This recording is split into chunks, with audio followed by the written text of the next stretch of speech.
Yo, what's going on, everybody? Bro, the Flack, as usual. Um, this Saturday, we have Bernard Hopkins facing none other than John Pascal for the, believe, WBC light heavyweight title. Who knows it? Who knows anymore these days? Um, I can tell you from when I seen Pascal beat Chad Dawson months back. I had this feeling Bernard was going to take this fight. Um, I think the fight that everybody was kind of hinting at was a potential fight between Chad Dawson and Bernard Hopkins. Um, Hopkins went on record saying that Dawson's not at a point to you know get a fight with as far as like put it on pay per view or regular HBO or whatever. And in comes Jean Pascal, who was another light heavyweight on the rise, and he beats Chad Dawson clearly. Was hurt in the end of the very end of the fight when Dawson landed a nice wicked uppercut that kind of like had Pascal like almost like for like 2 seconds had him on like looking like the Rocky statue and shit. Well, not like that, but and we found out then that Dawson's not a finisher, because I think even Bernard Hopkins at the age of 45 or going on 46 could have stopped um, Pascal at that moment. So now we have the fight, which is the last big fight. Well, I don't know if you would term it big, but as far as notoriety in the boxing world, it's a semi big fight. Uh, Pascal, obviously the much younger, fresher fighter, fights in spurts, has decent hand speed, has decent power, but can be inactive at times. So he's dealing with some would consider a mental beast in Bernard Hopkins. Bernard Hopkins has managed to do something that a lot of fighters in their time, past or present, have not been successful at doing, and that's continuing the fight and continuing to win.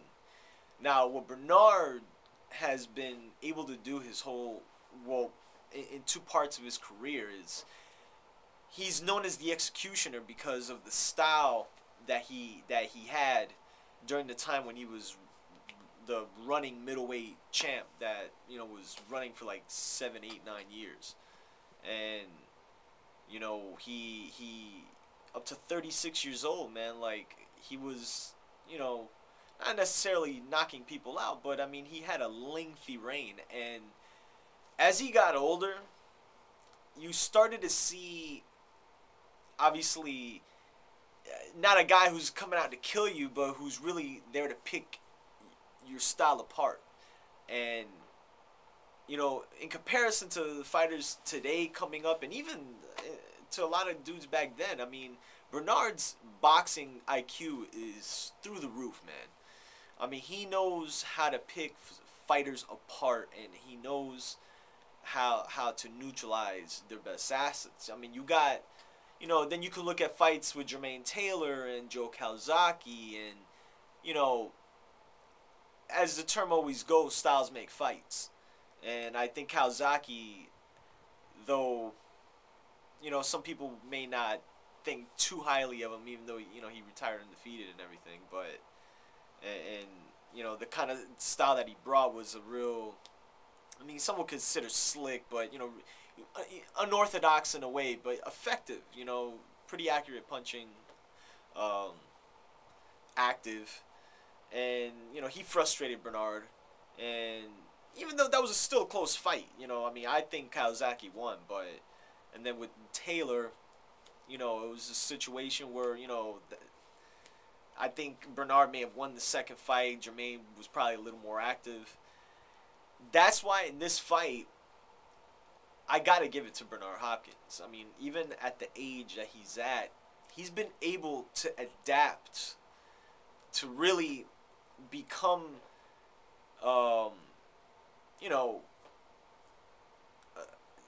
a style breaker in the sense of, just fighting your fight, but frustrating the shit out of your opponent. And he did that with really 80% of the guys that he's fought post, I would say, 2006. Obviously at 36 years old, prior, when he actually like made a name for himself, he was still at a level where, he could fight, high intensity. You don't really see that from him a lot, obviously, but he gets away with it because of how he knows, or what he knows in the ring, and just really his experience, man. I mean, Bernard Hopkins is like how we look at Manny Pacquiao as like, a once in a lifetime dude. You could probably say that for Bernard, man. I mean, you don't see a lot of guys that last this long, but manage to really make their opponents look dumb, man. I mean, look what he did to Kelly Pavlik. Somebody who I thought going in was gonna be too much for Bernard, man, but he fooled us once again. And in this fight, I just think Pascal just doesn't have the experience, man. And he's got a puncher's chance, just like a lot of people with decent power do, but I think Bernard just does things in the ring, man. I mean, he can get real dirty, too, and he can, you got to take into effect, too, that the fight is in Montreal, so, he's got, without question, speaking of Pascal, the home field advantage like you wouldn't believe. But I don't think that's really going to play a factor in this fight, man. I don't think Pascal is as good as somebody like Kawasaki, who is a better boxer, and I think people like that have been trouble for Bernard Hopkins. But somebody like Pascal, I just think the mind games, and even at the press conference, I mean, that was funny in itself. But, Bernard just grilling him, and you kind of see like Pascal looking over here. It's like, the mind games are going, man. They're working. And I think it's going to play into this fight. I just think at 45, 46 years old, Bernard Hopkins is going to win the light heavyweight title. And he's probably going to retire, man. And I think he should retire. There's really nobody in that division, man, in the light heavyweight division that's really banging down the door to get fights with anybody, or vice versa, in the sense of competition being there. It's not present anymore. And this is a good fight for Bernard to leave on. He wins the light heavyweight title, and you can just ride off into the sunset, man. Good ending to an incredible career, man.